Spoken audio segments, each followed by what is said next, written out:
আসসালামু আলাইকুম। Hello viewers, আশা করি সবাই ভালো আছেন। আমার প্রথম ভিডিও এটি।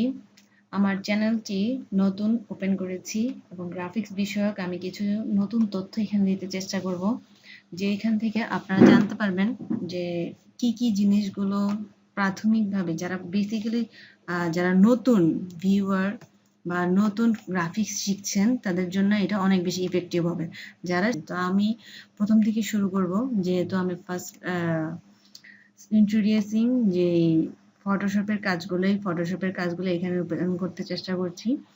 যেমন প্রথমে আমরা দেখি যে নিউর মাধ্যমে এখানে যদি ক্লিক করি, অথবা এখানে ফাইলে অপশন দেখা যাচ্ছে, দেখুন ফাইল, এটার মাধ্যমে আমরা প্রথম স্টার্ট করার জন্য আমার যদি নিউ ওপেন করি, তারপর এখানে দেখা যাবে ফাইলটা কিরকম নিতে হবে।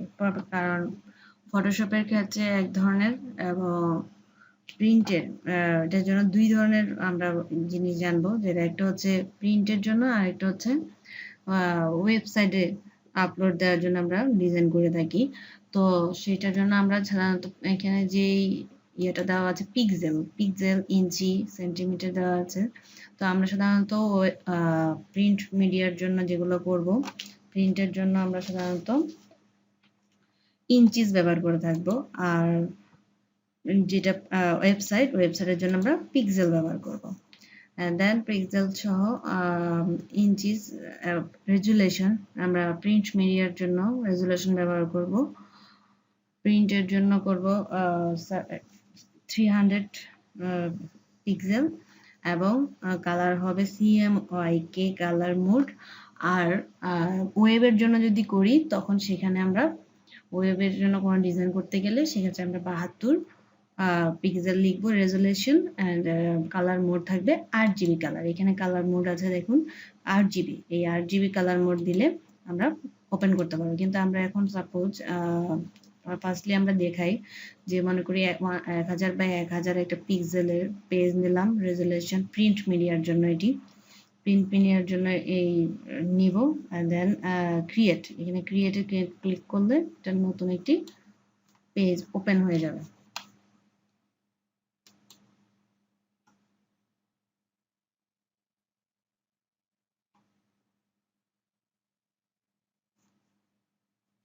এই যে ওপেন হয়ে গেছে। এখন আমার এখানে কোনো টুলস নাই, তো আমি উইন্ডোজে গিয়ে টুলসগুলো নিয়ে আসতে পারি। এছাড়া ফটোশপের কাছে প্রধান কাজ হচ্ছে লেয়ারের, তো আমি লেয়ারগুলো এখান থেকে নিয়ে আসতে পারবো। যে লেয়ারের মাধ্যমে কাজ করা হয়ে থাকে। তাহলে আমরা দেখলাম যে কিভাবে একটা ফাইল ওপেন করে। এরপর নেক্সট হচ্ছে, সাপোজ আমি একটা টুলের কাজ আপনাদেরকে দেখাই। যেমন ডিরেক্ট সিলেকশন যে টুল, যেখানে আমরা যদি লিখি রেক্টেঙ্গুলার মার্কিউ টুল, হ্যাঁ, রেক্টেঙ্গুলার মার্কিউ টুল, এটার মধ্যে রয়েছে বৃত্তাকার কোনো ডিজাইন করতে আমরা ব্যবহার করে থাকবো। আর সিঙ্গেল রো মার্কিউ টুল আর সিঙ্গেল কলাম মার্কিউ টুল। ওকে, আমরা মনে করি রেক্টেঙ্গুলার টুল নিই, একটা শিফট চেপে আমি যদি ধরি, তাহলে একটা আকৃতি নিতে পারবো। শিফট চেপে ধরতে হবে। এন্ড দেন আমরা ফোরগ্রাউন্ড, এখানে দুটো কালার দেখতে পাচ্ছি, এটা হলো ফোরগ্রাউন্ড কালার আর এটা হচ্ছে ব্যাকগ্রাউন্ড কালার। ফোরগ্রাউন্ড কালারটা আমরা সিলেক্ট করে একটা লেয়ার নিব। প্রথমে এখানে লেয়ার নিতে পারি, লেয়ার নিয়ে ফোরগ্রাউন্ড কালার সিলেক্ট করে লিখবো অল্টার ডিলেক্ট দিলে ফোরগ্রাউন্ড কালার হয়ে যাবে। দেন কন্ট্রোল ডি দিয়ে এটার চারপাশে যেই ডিরেক্ট সিলেকশন ছিল, ওই ডিরেক্ট সিলেকশনটা আমরা আউট করে দিতে পারি। আবার ধরুন আমি এখানে ব্যাকগ্রাউন্ড কালার নিলাম, আর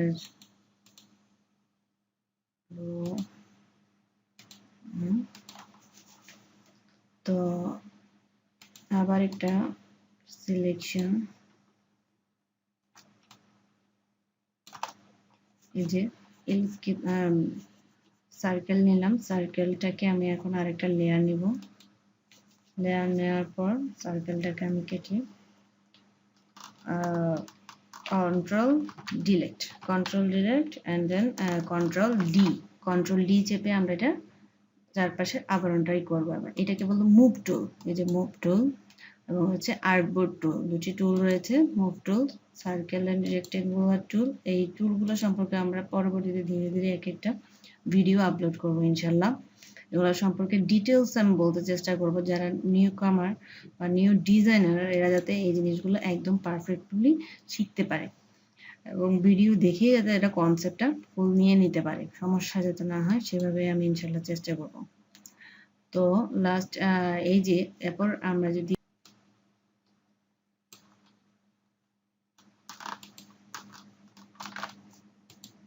গ্রুপ, এটা হচ্ছে কন্ট্রোল জি, জি দিলে গ্রুপ হয়ে যাবে। ঠিক আছে, আমরা ইচ্ছা করলে এখানে আবার কন্ট্রোল, এই যে আই, এটাকে আই বলা হয় চোখ, যেটা দিয়ে আমরা আপ ডাউন করতে পারি। কন্ট্রোল আনগ্রুপ করে দিলাম, এই যে আবার কন্ট্রোল শিফট জি আনগ্রুপ। ঠিক আছে, কন্ট্রোল শিফট জি দিয়ে আমরা গ্রুপ করব, কন্ট্রোল জি দিয়ে গ্রুপ করব এবং কন্ট্রোল শিফট জি দিয়ে আনগ্রুপ করে দিতে পারি। আনগ্রুপ করার পর আমি জাস্ট আজকে আপনাদেরকে কিভাবে ফাইল ওপেন করব এবং সেভ করব এই জিনিসটাই মূলত দেখাচ্ছি, এবং কিভাবে মূলত রেক্টেঙ্গুলার টুল এবং মুভ টুলের কাজটা, মুভ টুলের কাজ হচ্ছে যেমন লেয়ার, আমি এটা সিলেক্ট করলে এই নীল রঙের যে লেয়ারের কাজটা এটা আমি মুভ করাতে পারবো, আর রেড কালার যেটা, রেডটা আমরা মুভ করাতে পারবো, এটাই। তাহলে আমরা এই দুটোটাকে ধরে তারপরে আমরা ইচ্ছা করলে এটাকে কি করতে পারি, মাঝখান বরাবর অ্যালাইন করতে পারি, অ্যালাইনমেন্ট করা যায়, অ্যালাইনমেন্ট। এরপর আমরা সাপোজ আমি ভিডিওটা বেশি দীর্ঘায়িত করতে চাই না, যেহেতু আমার ফার্স্ট ভিডিও, আমি জাস্ট অল্প কিছু হারেই করতে চাচ্ছি যাতে সবার সাধ্যের মধ্যে থাকে, দেখে বুঝতে পারে। ধীরে ধীরে আমি অন্য সব টুল নিয়ে এবং বিভিন্ন নতুন কিছু জিনিস নিয়ে আশা করি আপনাদের সামনে উপস্থিত হব। ততদিন পর্যন্ত আমার সাথেই থাকবেন আশা করি, এবং আমার চ্যানেলটাকে সাবস্ক্রাইব করে রাখুন যাতে পরবর্তী ভিডিওগুলো আপনারা দেখতে পারেন। এবং দেখুন আজ, এবং বেল আইকনটা অবশ্যই চেপে রাখবেন যাতে পরবর্তী নোটিফিকেশন আপনার কাছে পৌঁছে যায়। এখন এটা একটা পিএসডি ফাইল বলা হয় ফটোশপের ক্ষেত্রে, এর জন্য আমি ফটোশপ পিএসডি ফাইল দিয়ে এখানে যে কোনো একটা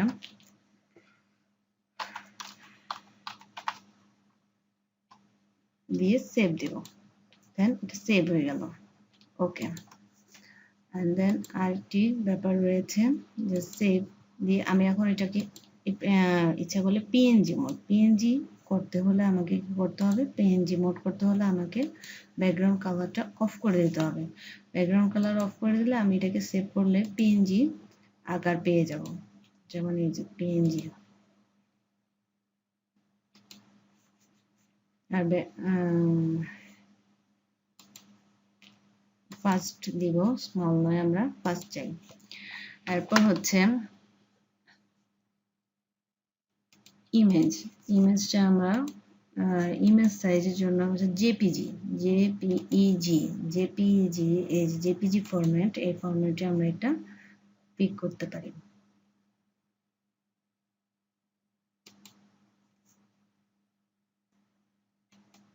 ওকে, তাহলে আমরা এখন গিয়ে দেখতে পারি যে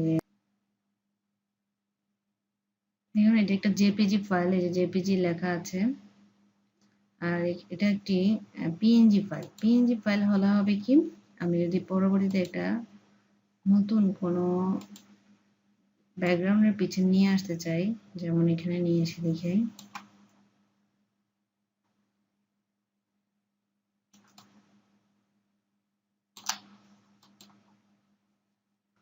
আমি আরেকটা লেয়ার নিয়ে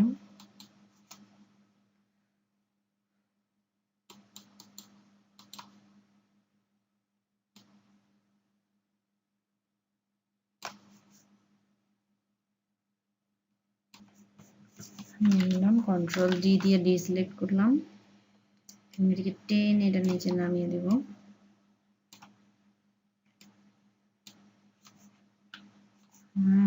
এটা কালার কম্বিনেশন সুগার ব্যাড, আমরা ইচ্ছে করলে এখানে কিছু কালার কোড আছে, যেমন C1 D3 এটা হচ্ছে রেড কালার কোডটা আমি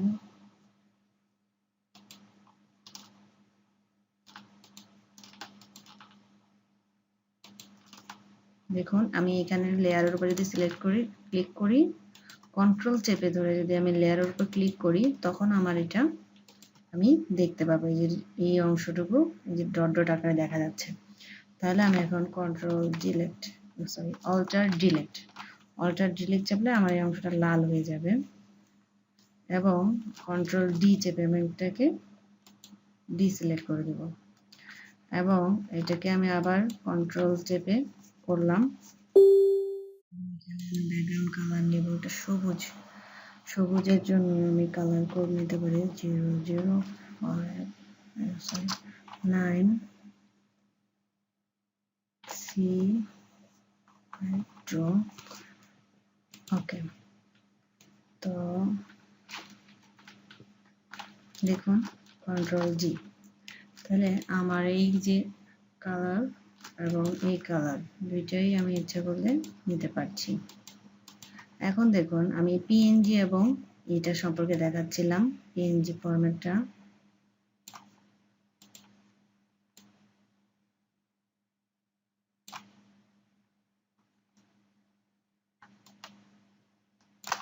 পিএনজি এবং জেপিজির মধ্যে ডিফারেন্স এই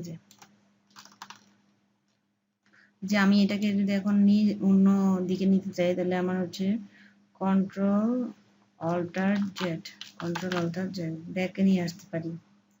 আমি কন্ট্রোল অল্টার জেড চেপে পিছনে নিয়ে যেতে পারি। যে দেখুন এই যে শিফট চেপে এটাকে নিয়ে আসতে পারি। এখন দেখুন এটা আর এইটার মধ্যে ডিফারেন্সটা কি, এই যে দুটো একই লেয়ারে পড়ে গেছে। এটা হচ্ছে আমি যে কোনো জায়গায় ট্রান্সপারেন্ট হিসেবে কাজ করবে, আমি যে কোনো জায়গায় এটাকে স্থাপন করতে পারবো, বাট এটা ট্রান্সপারেন্ট হিসেবে কাজ করবে না। এটা কিন্তু এই যে পরবর্তী লেয়ার দেখা যাচ্ছে, তো এটার পিছনে একটা আবরণ রয়ে যাবে জেপিজি করলে। আর পিএনজি করলে পিএনজি হচ্ছে ট্রান্সপারেন্ট হিসেবে কাজ করবে, যে আমি যে লেয়ারটাকে সিলেক্ট করব সেই লেয়ারটাই আসলে মূলত কাজ করে থাকে। তাহলে আজকে আমরা জানলাম যে ফাইল কিভাবে ওপেন করতে হয়, ফাইলের মধ্যে কিভাবে কোন ফরম্যাটে আমরা ফাইলগুলো সেভ করতে পারি। পরবর্তীতে ইনশাল্লাহ আমরা বিভিন্ন টুলের বিভিন্ন ওয়ার্ক নিয়ে সামনে আসবো বিভিন্ন ভিডিওতে। এই পর্যন্ত আমার সাথেই থাকুন, সবাই আমার জন্য দোয়া করবেন, আমি যাতে প্রথম হিসেবে সামনে এগিয়ে যেতে পারি আমার ভিডিও। আশা করি সবাইকে কিছু না কিছু শেখাবো, যারা নতুন তারা কিছু না কিছু এখান থেকে শিখে যাবেন আশা করি, এবং ভালোভাবে কোনো কোর্স করার দরকার হবে না। যারা নিয়মিত আমার চ্যানেল দেখবে ইনশাল্লাহ ওরা কোর্স ছাড়াই আমার এখান থেকে পারফেক্টফুলি এই ডিজাইনগুলো বা ডিজাইন করার সিস্টেমটা জানতে পারবেন। এবং নিচে আমাকে প্রয়োজনে আপনারা কমেন্ট করতে পারেন, কমেন্ট করলে আমি কমেন্টটাও ইনশাল্লাহ অ্যান্সার করব এবং সবাইকে বুঝিয়ে দিতে চেষ্টা করব। কোনো কিছু যদি এখানে না বুঝে থাকেন তাহলে অবশ্যই আমাকে মেসেজ করবেন, কমেন্ট করবেন এবং নিচে আমার ফেসবুক পেজ, ফেসবুক গ্রুপ দিয়ে দিব, সেখানে আপনারা জয়েন হয়ে যাবেন। ধন্যবাদ সবাইকে। Thanks for watching.